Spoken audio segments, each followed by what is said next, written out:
Somebody is hungry. Today we're going to talk about the benefits of feeding your snake frozen thaw versus live. We're also going to be feeding my boas, so they're all back there. Say today's feeding day, or we're going to be feeding them. Right, so 3 things today, right? We're going to break down the benefits of frozen thaw. We're going to break down reasons why your snake might be refusing frozen thaw. And then last but not least, we're going to give you guys some tips, right? So I'll give you guys some tips on how you can, transition your snake into frozen thaw if you are feeding them live, or maybe you just got a snake and the breeder was feeding them live and you want to transition to frozen thaw. We're going to help you with that today. So if you're interested, tune in. These are the 5 benefits that I find the most important ones. The first benefit I find the most important one actually is that when you go frozen thaw, you don't have to worry about your snake getting bit. And there are a lot of videos and pictures I've seen in different platforms and different channels of that exactly, and it's messed up. Like I just saw one today of, it was a guy or a girl, whoever, I don't know, but somebody fed their snake a live rat, and the rat bit into the snake's head, and the rat's tooth was lodged into the snake's head. And that rat tooth was about at least an inch long. It was quite disturbing.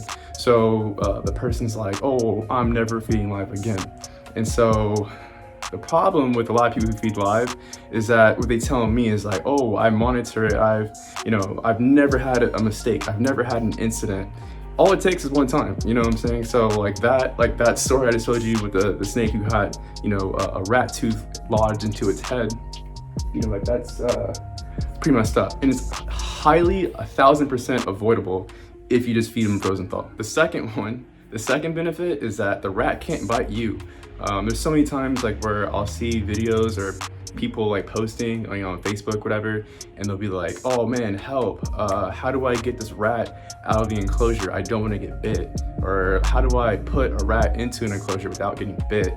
So a lot of people themselves are afraid of getting bit. So a great benefit of feeding frozen thaw is that you don't have to worry about getting bit. So that's a great one. Number 3 is that when you go frozen thaw, I find it to be more economical in the sense that first of all, I think when you buy in bulk, right? So you buy 10 plus mice or rats, it's usually at a discounted price. Typically, just to give you guys a point of reference, the mice that I feed my boa constrictors down below, I feed them large adult mice, and for 10, they cost $10. Actually, I think it's $8. It's $8 for a pack of 10. So my point is just that they're affordable and it's just easy to store them. And one thing I love about not feeding them live is that I don't have to go to the pet store every week, right? Or every 2 weeks. I can go once a month, right? And just store up on rats and mice. And I think at least where I live, live is a little more expensive. And you can't buy live, you can't buy bulk, right? So you kind of miss out on that as well. The 4th benefit is that you avoid escapes. So that's another thing too, I come across people who feed live is they'll be like, oh, help, my rat escaped to my car, or a mouse escaped my car, I can't find it, mouse, rat escaped from the tank. I've heard it all. A lot of times people will get them in boxes, live. They'll buy a rat or a mouse and they put it in a little box. That's usually what the pet store will give you. And they're surprised when the mice or rat bites through the box.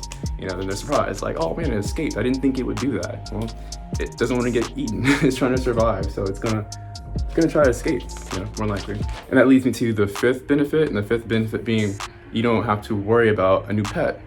So a lot of times when people feed live and their snake to say it isn't hungry or doesn't want to eat that day, well, then now you're stuck with the new pet, right? What do you do with it? You gotta feed it, give it water, for how long? Another week, another 2 weeks, you know what I'm saying? So that can be problematic, right? And that also increases the chances of that, once again, mice or rat escaping. You're holding it for 2 weeks, right? And 2 weeks of an opportunity for it to escape. So it's good to definitely avoid that.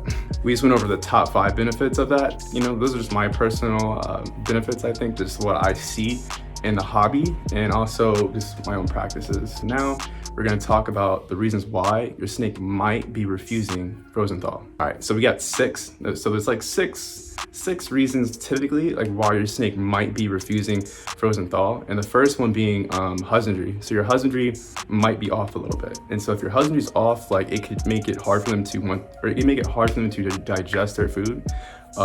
You know, and so it can make them feel uncomfortable with digesting or eating, and so they're not going to want to eat because, you know, their heat isn't set properly or the humidity isn't set properly. So that could be a big indicator. The second one is that the second issue is that you might be overfeeding, and that happens a lot. Like sometimes, you know, people try to feed them once a week, their snake, and their snake really should only be fed like maybe like once every 2 weeks, you know? And that could be a big difference. If you're overfeeding it, you're probably not gonna wanna eat. The third problem you could be facing is feeding the wrong size, the wrong prey size. Typically, you know, the thickness of a snake, right? That's about as like thick of the prey you want it to be, if not a little smaller, maybe a little bit bigger sometimes, you know, change it up, you know. But sometimes if you're feeding too big of a prey size, they may not wanna eat it. My ball python was like that when I first got him. They told me to feed him small rats, and so I was trying to do that. Dude was not taking them down at all. He did not like them. And so I then switched him over to mice for a little bit, like adult mice. He loved it, you know, and then eventually I was able to switch him to small rats. And so ever since then, he's been eating perfectly. So incorrect size could be an issue. So that kind of leads me to the next problem you might be facing or suffering from, which is that you might be feeding the wrong species of prey, and that can happen. I know my ball python, great example. He prefers mice. So if it's a day, like I'm feeding, like today, I'm feeding, you know, my boas, I don't want to feed him on that same day because he's going to smell the mice and he's going to prefer that over a rat. And that's just his personal preference. And so snakes are different, they're individuals. Some are going to prefer gerbil, some are going to prefer quail. So, and also be careful you put them on that, because then they may only want that and they're never going to want anything else. So just do some research on that as to what the best prey may be for your snake. The fifth problem you may be suffering from, or the fifth issue that you may be having, is that your snake is about to go into shed.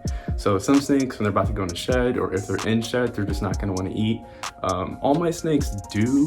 I fed them at some point in shed or during shed, but you know, after further research, I've learned that it may not be the best thing to do to feed your snake while they're in shed. So now I just kind of avoid it.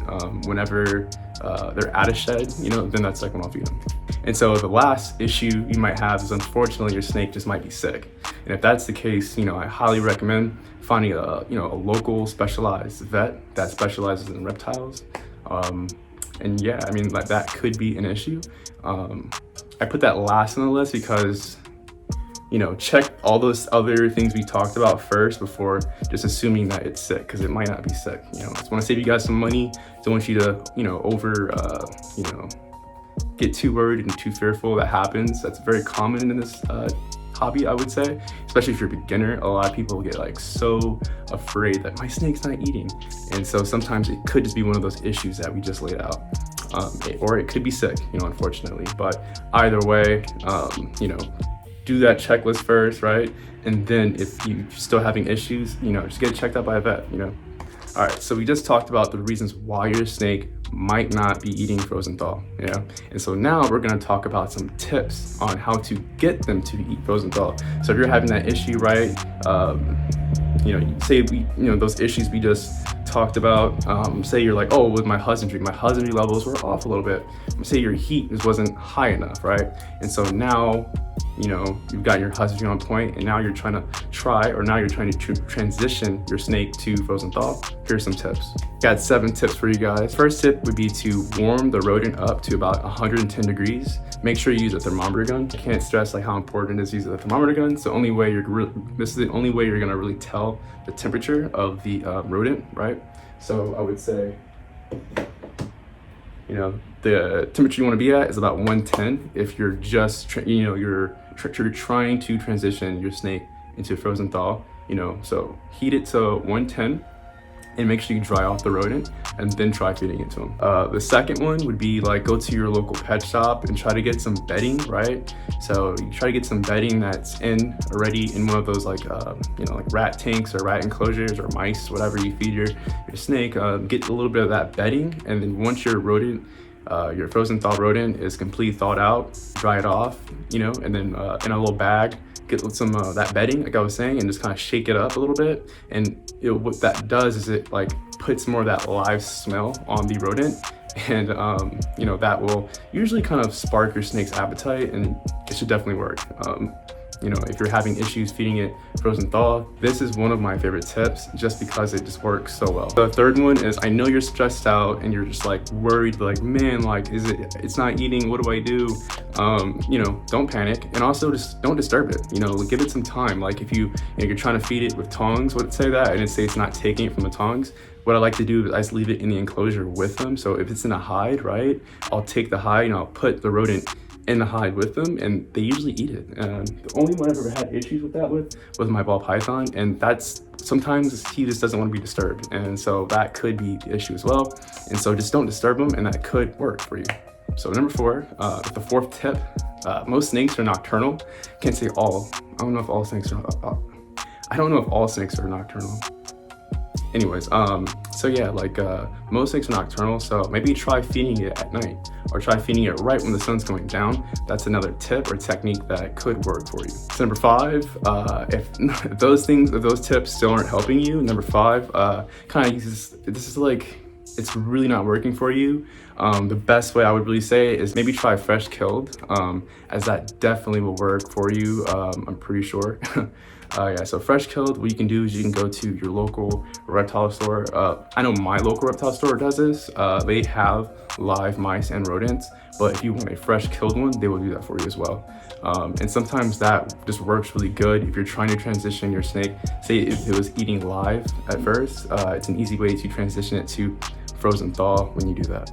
The 6th tip I have is not really so much to like help your snake eat frozen thaw. It's just like a good thing to never do. So once you take a frozen rodent and you thaw it out, and you try feeding it to your snake and it doesn't take it, right? So say you leave it in the tank overnight, let's just say that, you wake up the next day, never ever try to refreeze it and try to refeed it to your snake, because that thing has so much bacteria in it now that it has been decaying, and so like then trying to refreeze it, you're refreezing something that's rotten, and that can cause some serious like issues for your snake. So just do not do that. And the last tip I have for you guys, if none of these tips are working, you can always go to a vet to see if your snake is sick, because that once again could be the issue. And so yeah, I hope all these things help you guys. So now we're gonna go ahead with the feeding, and I'll show you guys that right now.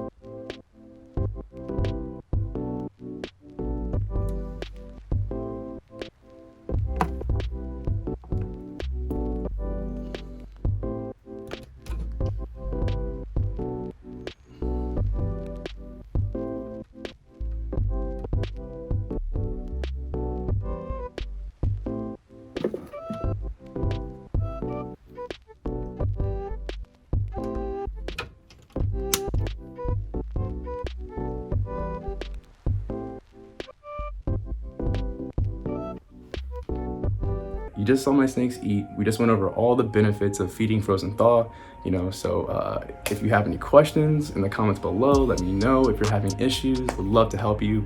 I even have videos on as to like exactly how to or how I personally thaw out my rodents. So yeah, that does it. Blkhippiee out. Much love. Peace.